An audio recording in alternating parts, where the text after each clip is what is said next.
Welcome, everyone, to It's a Wrap with Rap. I am your host, Ron Rappaport.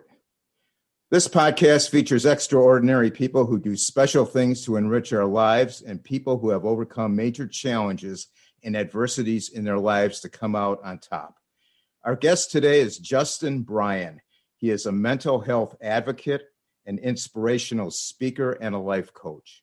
For about half of his life, he has been riddled with an endless cycle of addiction stemming from his mental health. With many dark nights, self-doubt, and questioning if he was going to make it, he almost gave in.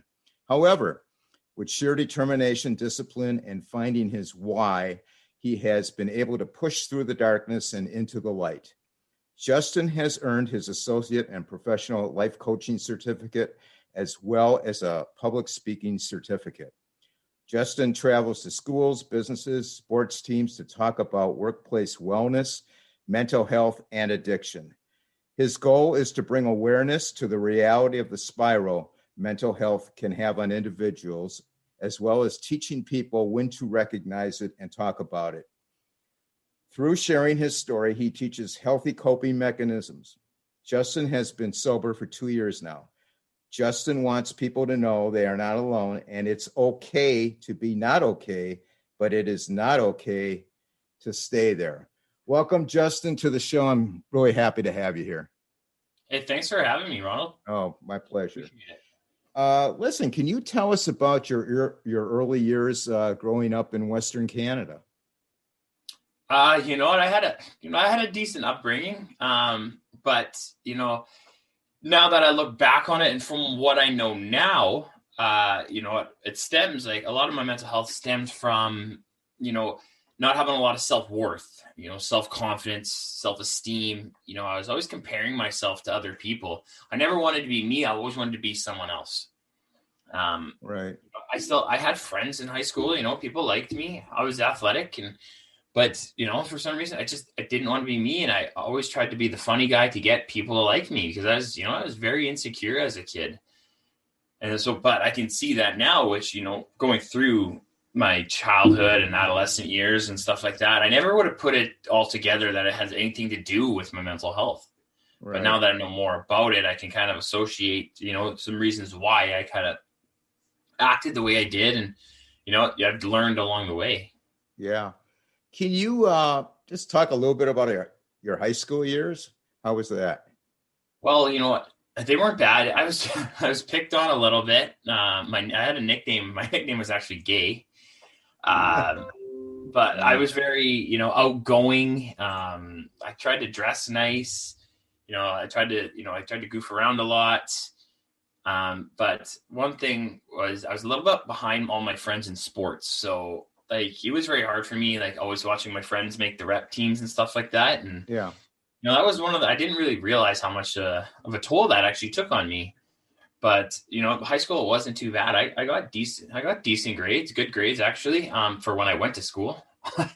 But, I was kind of lazy in high school. Like, I was one of those kids that I skipped 36 English 12 classes. I was failing, but then I wrote the exam and I passed.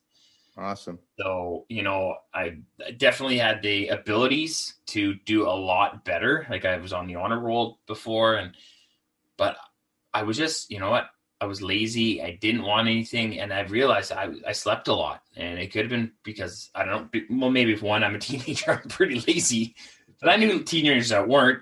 But also, maybe it was because I was sad, maybe because I was battling internally. Yeah. But when I got out of high school, I didn't really drink in high school. But when I got out of high school, I turned into an alcoholic really quick. That's what I was going to, leads into my next question. At what age did you start drinking, and what do you think was the motivation to do it? Well, I started drinking. I think I first drank was a New Year's. I was 16 years old.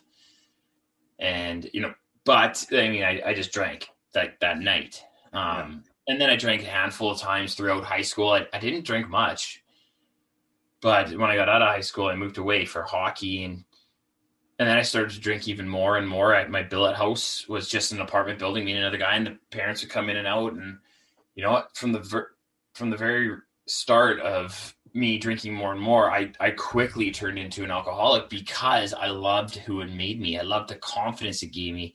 I thought it made me funny. I thought I was turning into somebody that people would like, and eventually it ended up people didn't want to be around me if Justin was drinking.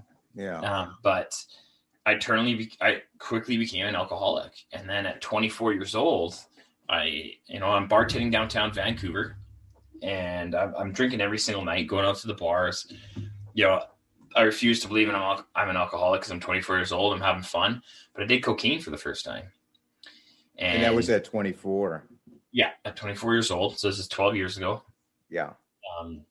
I was always against drugs. I wasn't against people that did them, but I'm like, drugs aren't for me, right? I'm going to stay away. What do you think, Justin, prompted you to start the drug thing? It was just there. It was available. So I tried it, and then my buddy said the worst thing he could have said to me, which, people wouldn't think is a bad thing, but he said, man, you were funny. But to a guy like me who's struggling, if you tell me I'm funny, that clicked. So all of a sudden I was like, hey, I have alcohol to help my confidence. Right. I have drugs to make me funny. I'm going to put them together. So then I started mixing. Sure. So you thought it was like an aid to you. Yeah. So it was definitely a coping mechanism for me. A booster, whatever. Yeah. Because, I ended up getting an algorithm to drink. So I would have this many drinks before I leave my house, this many drinks to talk to this person, this many drinks to talk to this dance or to dance on the dance floor. And like everybody always like, oh, you're so confident. And boy, was that a lie. I was using these drugs where I'd be doing them by myself, or even to go to a friend's house, I would have a hat or one of those mini Mickeys. Yeah. Calm my nerves down. And then when I'm sitting around a group of my peers, they're all laughing, having fun. And I'm like, okay, I'm not funny enough. And then I'd have some more and have another shot. And, and then eventually I'd end up blacking out or I'd do more drugs and be up for 3 days or I'd black out and come to 3 days later. Like I was coherent, but I couldn't remember it. And now that, I had concussions as a kid too, or not even as late as 28 years old, I was sucker punched. And that doesn't help. No. You mix the concussions with mental health, with alcohol and drugs. The recipe for it's a bad mix for sure. Now, did you believe you were an addict or an alcoholic at any time when you were using these substances? I mean, did you say, hey, I'm an alcoholic or you hear about a lot of people who are doing it and they just deny it. So So at 24 years old, when I was bartending in Vancouver, one of the bartenders actually approached me and he asked me, he's like, hey, can I ask you something? And I'm like, yeah, what's up? He's like, do you think you drink too much? Now, he was an ex-alcoholic. I knew his story. I knew why he drank. I knew why he doesn't drink anymore. And I just looked at him like, no, there's no way. But they noticed things that I was out every night. But I could have that bar shut down within 15 to 20 minutes and be out, like fully stocked, wiped down, cash out, gone for power hour, power half hour, whatever I could get it out for, and drink as much as I can. And then I'd go home and order a bottle or something. So these guys knew it because the managers would come and be like, why can't you guys close the bar this quick? I mean, Justin can, so why can't you? And they're just like, well, because he's an alcoholic. So he asked me that night. Yeah. And on my way home, so what I was to do, close the bar, go to the bar. Yeah. But on my way home that night, I started asking myself, Justin, do you think you drink too much? I'm like, there's no way I drink too much. I'm 24 years old. I live downtown in the big city. I'm a bartender. I like to have fun. And I said, hey, Justin, do you think you're an alcoholic? And then I was like, no, I'm too smart. I said these words, I am too smart to be an alcoholic. Yeah. Alcoholism is for lowlifes and people that are not normal, which I knew deep down I was an alcleholic. So but you were a functioning alcoholic. At that point, you could close the bar down like that. Yeah. You were functioning, mm-hmm. Which a lot of people are functioning alcoholics.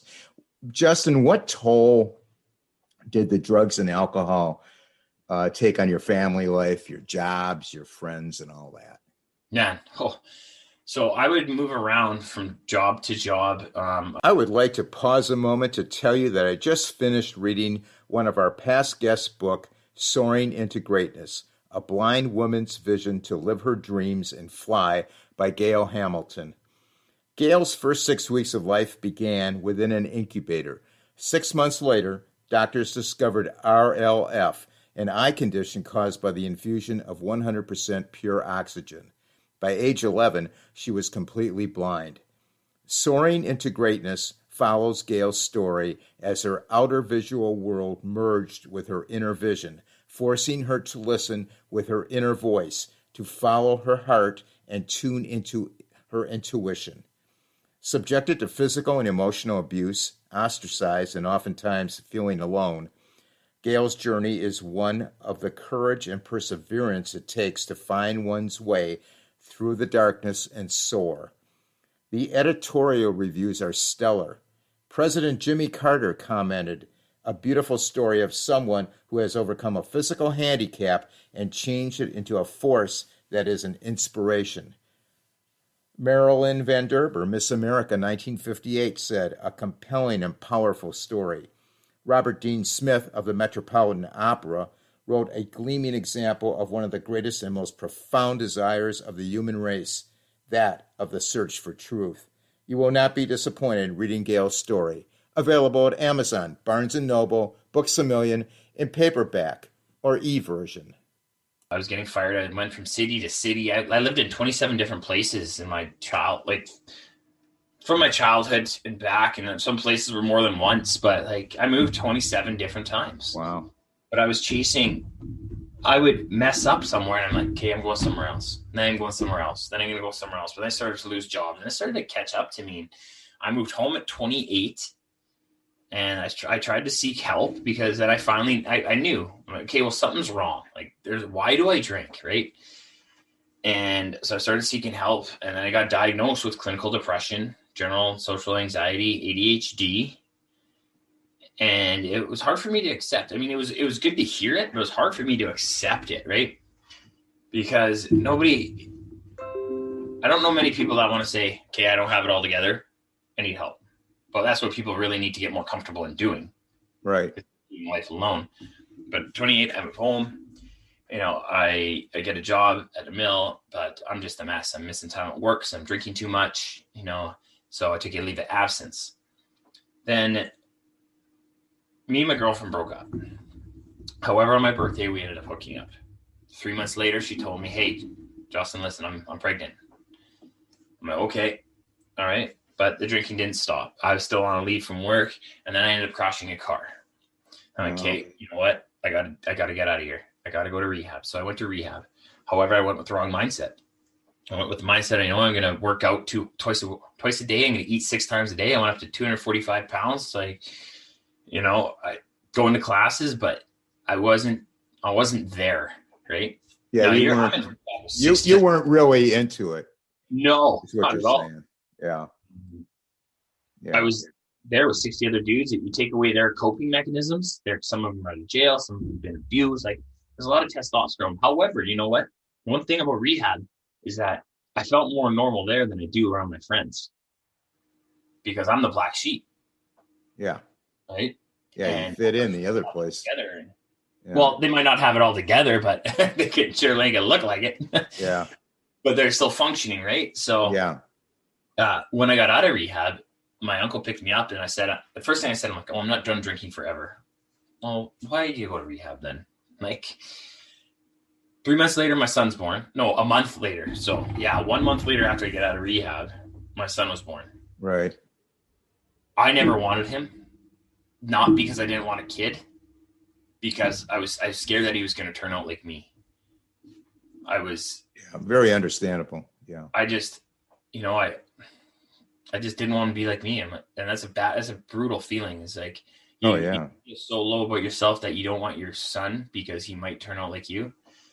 But then, you think I'd get better for him. But 3 months later, I'm hitting the bottle again. And 6 months after that, he's 6 months old, my girlfriend had to make the decision to pack up and leave. I don't blame her at all. I'm not a good environment to be around as an alcoholic. I wasn't drinking every day at that point. I was in Vancouver.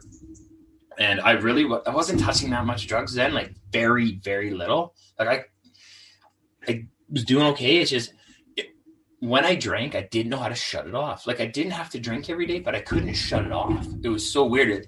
It was literally beyond my control. Kind of like a binge. Yeah, no, I was a binge drinker. Yeah. I went from an everyday alcoholic Yeah. to slowing down Right. to because I would black out, and then I would keep drinking, or I'd get up and I'd start drinking. Right. So she leaves, and I end up going downhill. Like I'm in my darkest time ever. So start to become suicidal. And for 6 straight years, every single day, I would think, how am I going to end this? What am I going to write? How am I going to do it? To where I became a organ donor. Got milk thistle from my liver and kidney flush because I was preparing my body to die. And once I died, I wanted to give it away to somebody. So I was trying to get it healthy.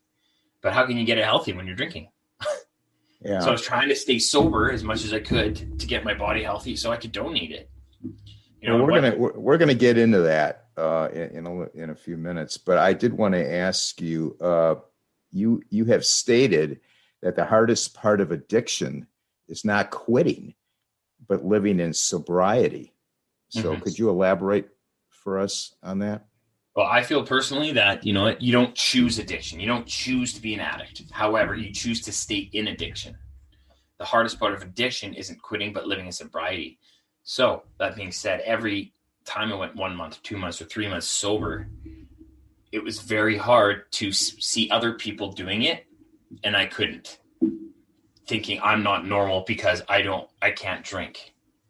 So I'm putting alcohol on a pedestal, but it was learning how to have conversations, learning how to leave my house, learning how to have confidence in a sober without using a substance. That's been the hardest part of it all. Like I'm about 28 months sober, something like that. And it's still a little bit hard, I'm sure. Yeah. I'm a coach now. One of the hardest things. That's awesome. You're doing great. Thanks. One of the hardest things for me to do is have conversations, and I'm a coach. But you go out of your comfort zone, and I know I can help people. So that was the hardest part. It was learning how to, because I used it to leave my house. I used it to dance. I used it to talk. I used it to go play hockey or to go play baseball. It's everywhere. But it was a huge crutch. Is what it was. Oh yeah. Well, and people don't realize alcohol's on TV. It's at restaurants. It's in bars. It's in sports. It's in movies. Everyone's like, oh, do you want to go for a drink? Do you want to go for a drink? Yeah. But now, I say, I don't drink anymore, but a lot less. What are some of the biggest myths out there about drug and alcohol use? Geez. That there's so much help out there. Everyone thinks that there's so much help out there. There is kind of. If you want to go to a private rehab center, you got to have 10 to 25 grand. I went to rehab. I was lucky that I got it through my counseling, but my parents couldn't pay for it. My family couldn't pay for it. So I had to pay for half of mine. And you know what? There's waiting lists. So I couldn't get in. I had a union job. They wouldn't help me. My parents couldn't help me. I had to pay half of it myself. I had to go on a waiting list. Even to get counseling. There was a counselor the counseling didn't want to see me because I also had an addiction counselor, but then you got to do an intake, right? And then, you got to have a phone. So what some of these illness people, they don't have phones, but then you got to make it to that appointment. But the counselor, I wanted to see an actual counselor, not the addiction part. And they wouldn't see me because they just said, oh, it's just alcohol. Well, it wasn't. So why am I drinking? Well, there's a reason why I drink. There's a reason everybody drinks. There's like some people just, they like to drink, but they can turn it off. Right. Yeah. They like to have fun, but they turn it off. Me, I drank to change my mindset. And they needed to find the root causes is what they needed. Yeah. So when people, it really pissed me off the other day. Sorry for saying this, but not very many people know this story. I think like 2 or 3 people, but I'm at the gym the other day and I see on a Facebook thread pops up in my hometown. And it's people talking about an addict sleeping in the park. It's a kid's park.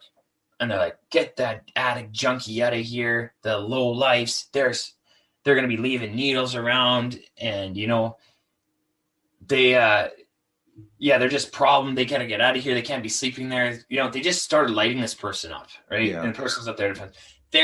It's a choice. I'm like, okay, yeah, it is a choice. It is. Yeah, I believe you. But maybe there's not help. There's help everywhere, and there's not though. I mean, there is, but there's not. Like, you got to be able to get help for being sober, staying sober, eating sober, sleeping somewhere sober. Some of these people don't have anybody. Some people, they've given up on themselves so much that their family gave up on them. Now, I saw this and I'm like, man, I was there. I wasn't homeless. I was very lucky that my mom let me stay in her basement. Very lucky. But there was times where I was this far away from moving to Vancouver, living on the streets, because I couldn't stand looking at myself. Because I knew every time I picked up that drug or alcohol that, I'm hurting myself, my son, my job, my family. Yeah. So I decided, I was going to, respond on that Facebook thread. I'm like, these guys aren't even worth it. So I'm like, you know what? I finished my workout, went home, went downtown, or went to where that person was sleeping at the park. And I just sat beside him and I said, what's going on? Because I knew that person just needs someone to talk to them. That person is still a person. Sure. Can you imagine having to drink or do alcohol or do a drug to feel good about yourself? Now, I'm not making excuses for anybody. Like, I chose to do it and I know I shouldn't have, and I messed up a lot of things. But could you imagine feeling that this is what you have to do to feel good about yourself? And then all of a sudden you have to sleep in a park on the ground. Yeah. It's so easy for people to, to criticize and be judgmental, and we're not judgmental on this program at all, because we realize there's reasons for everything. Yeah. I learned that in coaching. All behavior makes perfect sense. Yeah. That person even said that someone came by there, and it was a girl, said, "Hey, junkie, get the out or something." Right. They said something along those lines. So I sat there, and that same person came by. She's like, "Hey, do you need help?" I'm like, "No, I'm just here to talk to them, so you can get your thread down." And so the person took the post off, right? Yeah. And no, I said, they don't need someone to push them out. They just need somebody to talk to and not complain about. So the person actually took the post down. That was pretty cool. So I sat there and I talked to him for about an hour, went and grabbed some food from the store, brought it back to him. And they told me their story. Like, they moved out of a town because it was very hard to quit there because you get anywhere. So they came to this one. I mean, she's still using. She had it, right? But, she was trying. And so I knew I started to meet a lot of people along my way, like Canadian mental health and counseling, from being in it and going and speaking. So I called a couple of my contacts and I said, "Hey, this is this." So we got her a place to stay, got her some food, got her a doctor, got her like methadone re-upped so she can go off of it slowly. But it's, it's everyone looks at a junkie as like like I did. Disposable. Disposable. Yeah. Yeah. And I was that person that's like, oh, but I never thought they were disposable because I had the one guy in Vancouver. I always donated him money. Always, when I got off my bar shift, always gave him my change. And then one day I didn't see him for a couple of weeks, or one time I didn't see him for a couple of weeks, and I kept my change. And I had like $200. I was like, hey, this guy's going and having a good time. But you know what? People look at him and they look at you different. And I just by that post, it's people think, yeah, like you said, disposable. And the myth is, they're just people. Right. They're lost. It could be hurt, They're trying to fill a void. Now, Justin, you wrote that you were suicidal for 6 years, and you plan to carry it out in January of 2019. When you had those thoughts, did you confide in anybody about it? No, I didn't want to lose my son. Okay. I didn't want to end up in the psych ward. Yeah. And I didn't want to lose my kid. So it was the stigma and also the fear somebody could call the authorities or whatever. Yeah. And that's a big problem with the whole thing, with the suicide thing. Now, how did you overcome the idea of suicide? I hospitalized myself on January 4th, 2019, and finally admitted out loud in front of both my parents and a counselor that I had a plan. That plan was to end it. And ever since then, I was lucky. I got to go home because I lived with my mom. It felt good to say it out loud. Like I didn't have to run from it anymore. I didn't have to hide from it, because there'd be so many times where I'd be at work looking at someone thinking, I want to die. I want to die. I'd be having a conversation with my mom. How am I going to do this without her knowing? Where am I going to leave my body? Like, what am I going to do? How am I going to make it so it's not at the house, so she doesn't have to clean up? And like, you go into all these details of how. Oh yeah. Yeah. I can imagine, less impactful on somebody finding you. Yeah. Now, Justin, what advice can you give our audience of what and what not to say to someone they know that confides their suicide thoughts to them, and the meaning of the things that they tell them? Well, don't just say you'll be fine, right. Or don't just say, oh, be positive. Don't try to fix them. The best thing you can do is tell me more. How can I help you? Can I do anything else? Can I help you get help? Stuff like that. So you want to learn with the intent to listen, not to fix. Because for one, you're not a counselor. Don't get mad. And you know what? Don't get mad at them.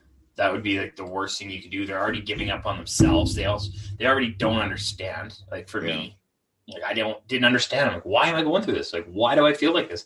I felt guilty.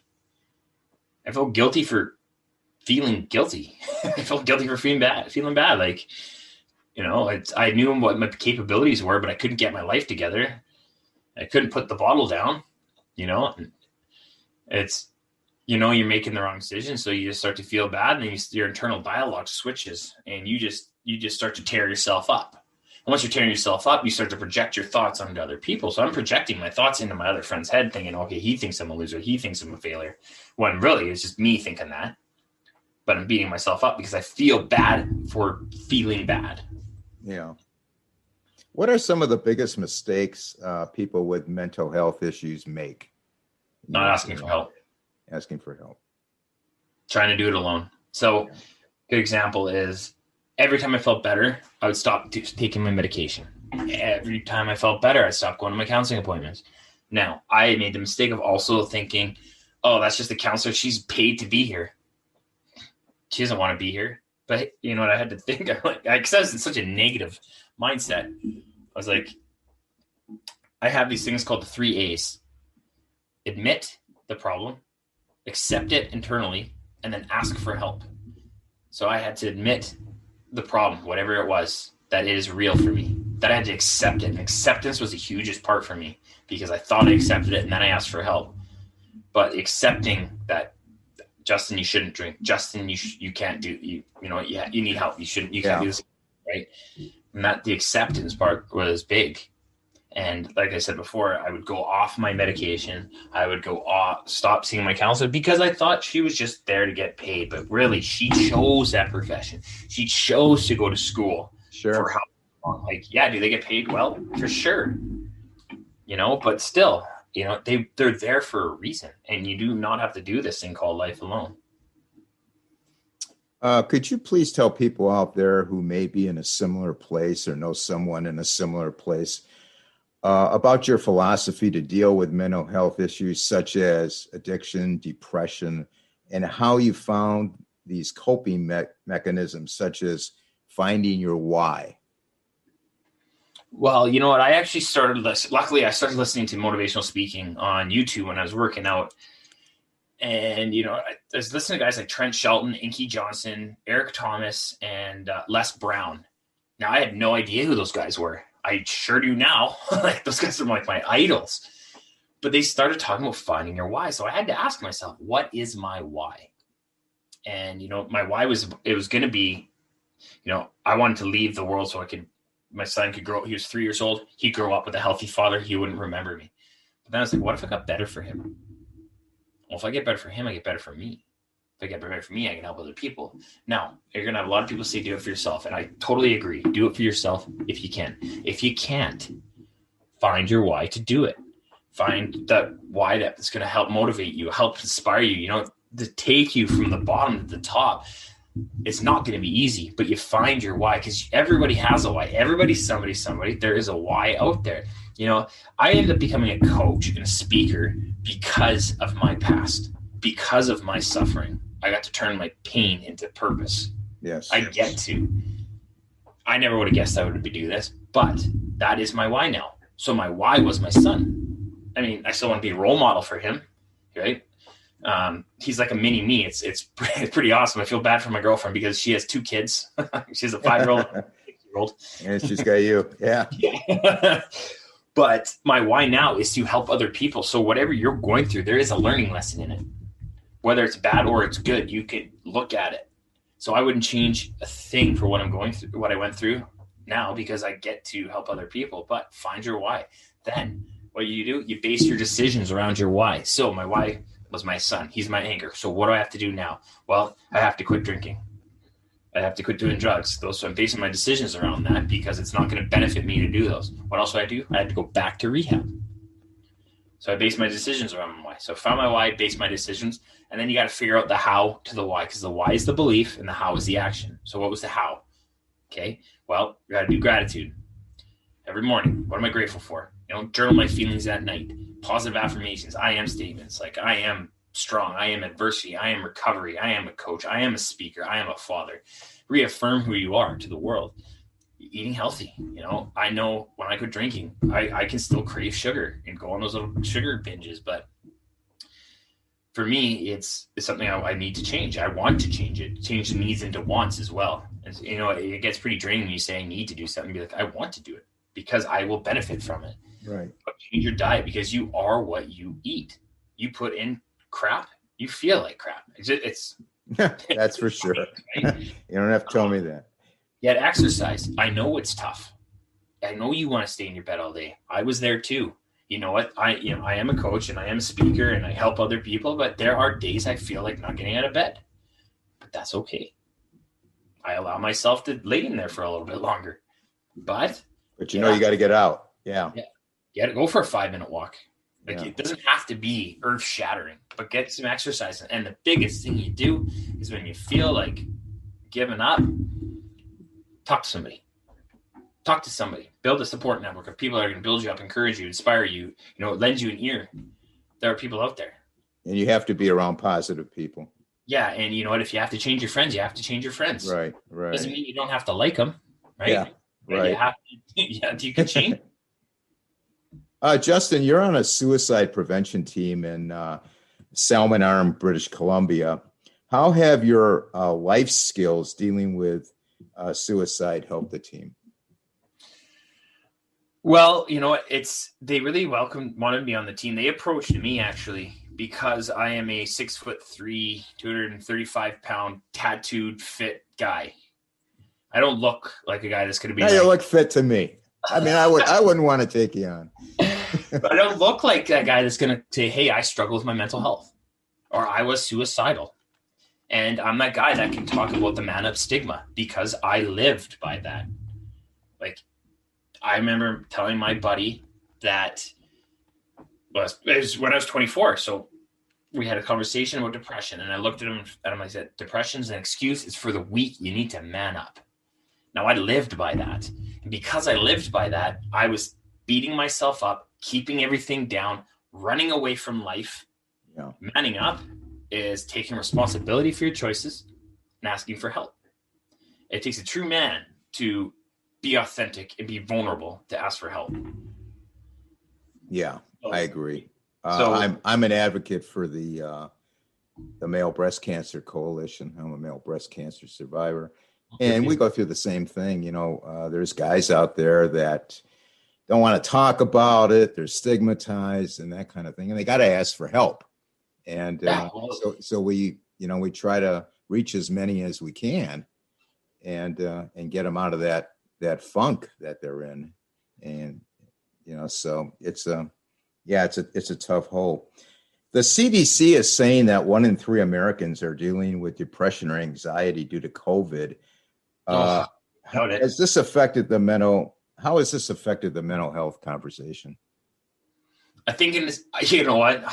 I hate to say it, but in a positive but negative way, it's getting more attention. You know, I see a lot more people sharing it on social media, what depression can do and that they are suffering. Yeah. Unfortunately, a disease had to come along for it to be pushed more and more, right? To be more broadcasted about, hey, and it's because I think a lot of like introverts or extroverts, mind you, are struggling now too. You know, when they came up, I just got out of my isolation stage, and a year later, they're like, okay, you got to isolate, huh? Okay. Don't threaten me with a good time. I was born for isolation. But, other people, they're finding out what it's like to be an introvert or to be forced to stay home. Now, I'm saying the government was forcing them to stay home, but when you have depression or you're clinically depressed like I was, you're almost forced to stay home. You are, but you're not. Because you don't want to go, because you're sad. If you go out, you can disappoint somebody. If you go out, you have to have a conversation. If you go out, you may cry in the middle of nowhere. So depression is like almost like a forced isolation, although you do have a choice to get out, but that's so hard. Yeah. But I think with COVID going on, people are starting to pay attention to what depression can actually do to you, because they are starting to go through it. I never advocated for mental health until I started to go through it. I never advocated for addiction until I started to go through it. Now, a lot of people are going to dismiss it, right? Because they're not going through it. They don't understand it. But now that people are starting to understand it, they're starting to advocate, holy cow, this is serious. So you're going to see these people that, they're all manly and stuff, and they think they're invincible. They're like, holy cow, this is actually happening to me. Oh, yeah. Now this is real. Because you know what? When I had a buddy, his father committed suicide when he was a kid, and it hurt him. I thought I was helping him by saying, oh, it's the coward's way out. You're better than that. I legitimately thought I was helping him by saying that. Now, like, going through it, it's like, holy cow, it really opens up your eyes. It's not the coward's way out. It's just, you think it's the only way out. Yeah. I mean, you're the real deal. I mean, if people want good advice, you're the guy to come to, because you've been through it. I mean, there's nothing more better than the experience. Tell us what you teach about workplace wellness relating to mental health issues, and has it helped to destigmatize the subject for the employees? Well, you know what? I think that the Canadian government I believe they're giving more sick days or personal days. I see all over the world, there are mental health days or wellness days, or I think in Japan they have this wellness bucket they give to people, or they're shortening the hours, realizing that, hey, they went down to 6 hours, but they're getting more production. Yeah. But what helped me at work was having the ability to go on short-term benefits, like, because I still got paid to go off work, so I could support my family, or I wouldn't have taken it. I would not have left work. I would have stayed there and suffered. But I had that option. Also, my foreman, they would talk to me about it.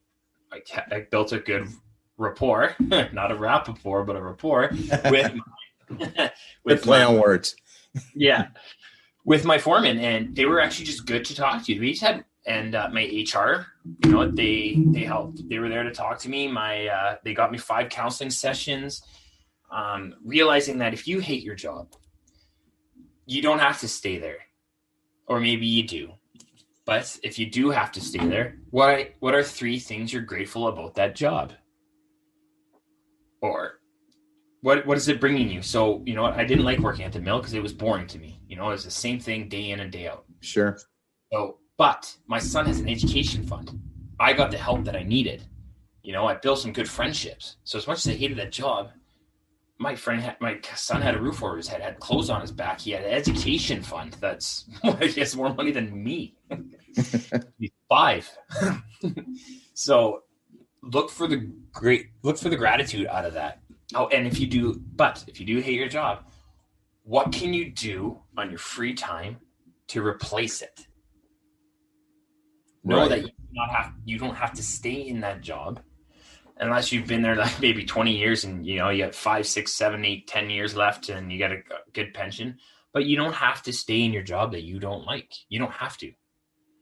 And if you do, Oprah Winfrey said, do what you have to do until you get to do what you want to do. So me right now, I do coach. I do speak. I'm not a full-time coach or a full-time speaker by any means yet, but I still serve them. And I still serve 5 days a week. And it's draining for sure. And they're all nights. And I get up to walk my kid to school in the morning and stuff like that. And I go to the gym and try to work on my stuff during the day. But you know what does serving do for me? Well, it gets me to have those conversations with people. It gets me so I can pick up my son and take him to school. It gets me so I can make enough money to pay for schooling and pay for bills and pay for food. And do I want to be serving? Not really. But you know what? I get to help. I get to make people have a good time when they come in. I get to make them laugh. Yeah. I get to show them a good time. And do I want to do it forever? Not a chance. No. But for the time being, I will do it until I get my coaching and my speaking full time. Well, just looking and listening to you, I am sure you are an excellent server, without a doubt. Well, you know what? People are coming out right now, and they're just thankful to be out. So it's up to us, the servers, to make sure they have a good time. And there's always someone sarcastic to me. I'm sarcastic right back. Justin, do you have any tips or advice for us what to do if we know someone is, say, off mentally in a serious way and could be a potential problem, either doing harm to themselves or others? That's a big question. Yeah. I've called the cops on people if I feel like they're going to. Yeah. Or you ask them straight up, do you think you're going to harm? I'm sorry for asking this, but do you think you're going to harm yourself? Are you okay? Can I talk to you a little bit longer?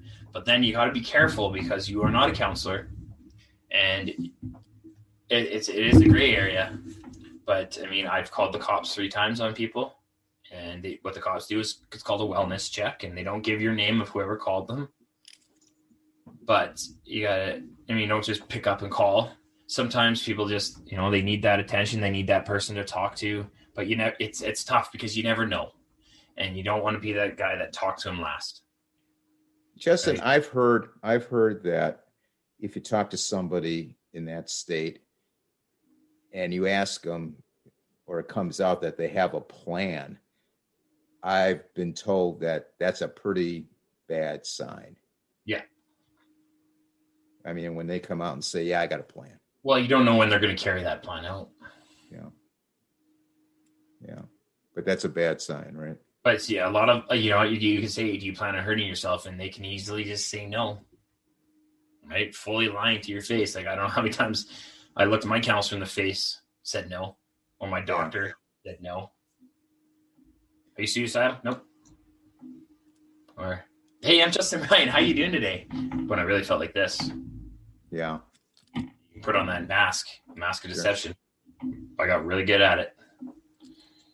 What are, this is just kind of a little bit off topic, but not really, but what are your thoughts on the legalization and decriminalization of substances like marijuana, LSD, some opioids, and their removal from the list of controlled substances? Are we moving in the right direction in regard to this, in your opinion, knowing what you know now, having gone through addiction, and we know chronic use of marijuana can cause depression? Yeah, and people don't realize that chronic, when it comes to the decriminalization part, I don't really know all the stats to it. I know it's worked in other countries.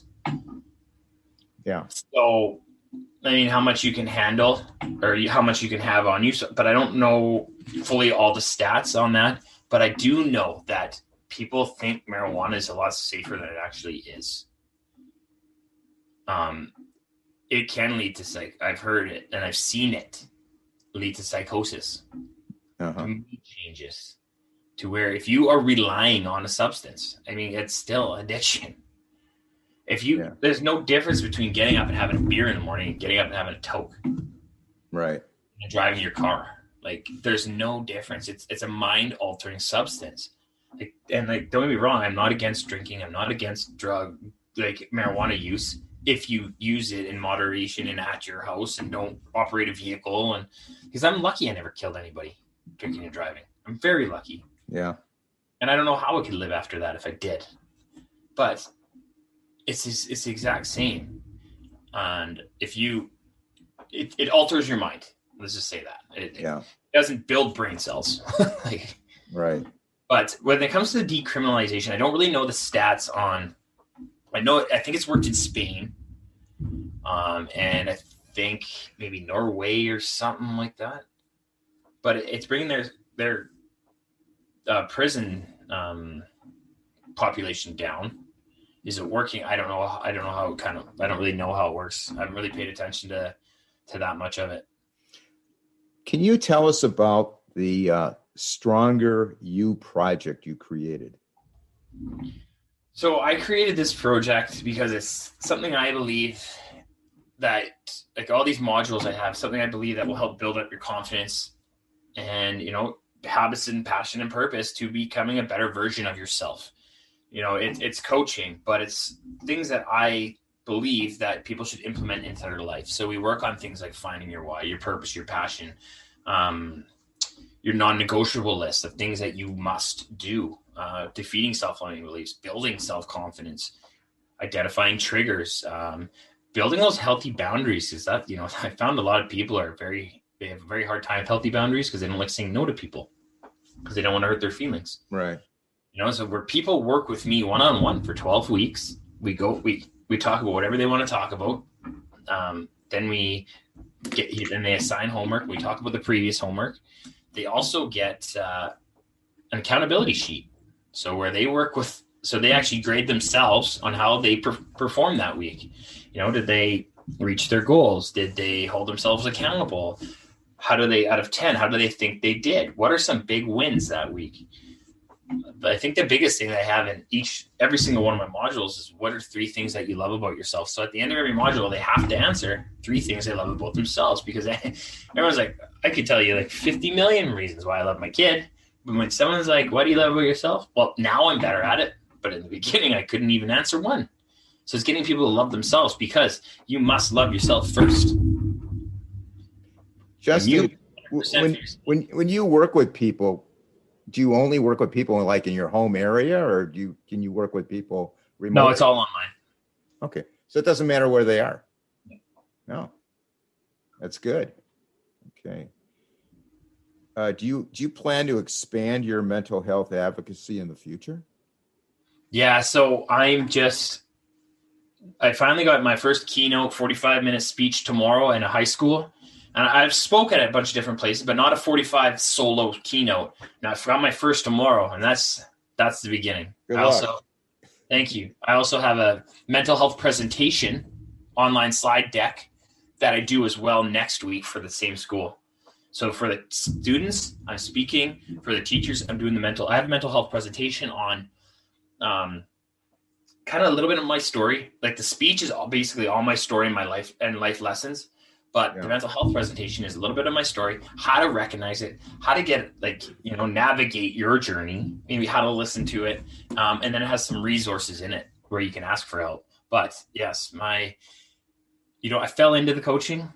I wanted the speaking and I feel like I can reach more people through the speaking, but I've helped change 8 different lives already with the coaching. And that feels really good. Oh yeah. Yeah. It's the same thing we do at the Male Breast Cancer Coalition.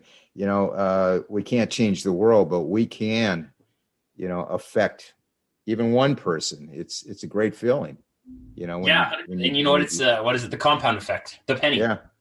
Double. So what excites you going forward? Honestly, what my capabilities are.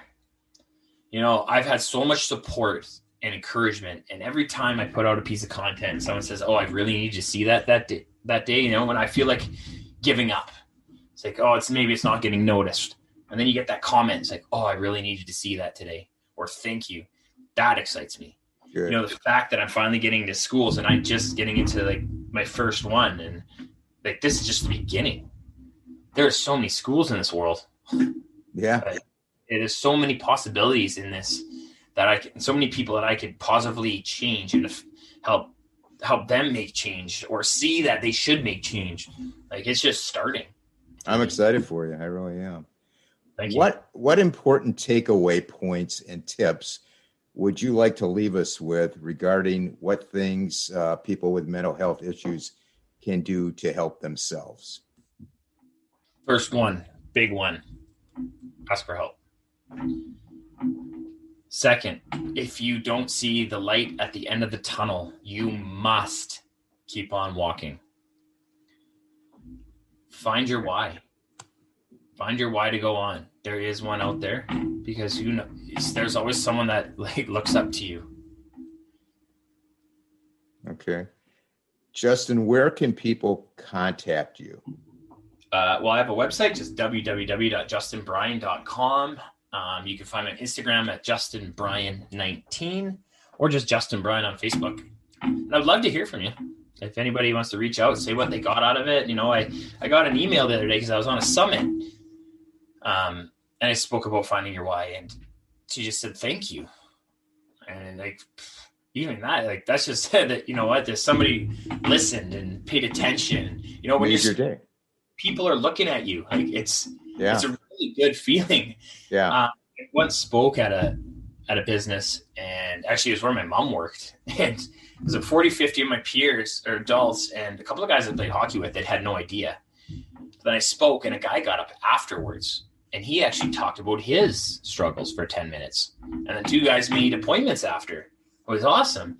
But then one time I went and spoke at a school, and then I saw that girl at the gym, and I was like, hey, did you go to this school? She's like, yeah. I'm like, oh, I spoke to you guys. And then she looks at me, you spoke? Well, yeah. I kind of failed my skills a little bit. But there's other kids that remember me. I see around town, oh, you're that guy, right? Oh, I'm sure they do. Yeah. They remember, but that one didn't. Yeah, that one. Maybe she was sleeping or something. Who knows? We'll just say she was sleeping. Well, I want to tell our audience 1 in 10 people suffer from mental illness, and 1 in 5 will experience a mental health issue in their lifetime. Thank you, Justin, for sharing your story with us and enlightening us about these issues. I wish you all the best going forward, and I am sure you will continue to do great things in the future to help people with addiction and mental health issues. We would like our listeners that have any suggestions, observations, comments to make the podcast better, to contact us at our website blog. It's arapwithrap.com. You can email us at itsarapwithrap@gmail.com, or on our Facebook page, It's a Rap with Rap. I want to thank everyone for listening. I want everybody to please stay safe out there. And for now, it's a wrap.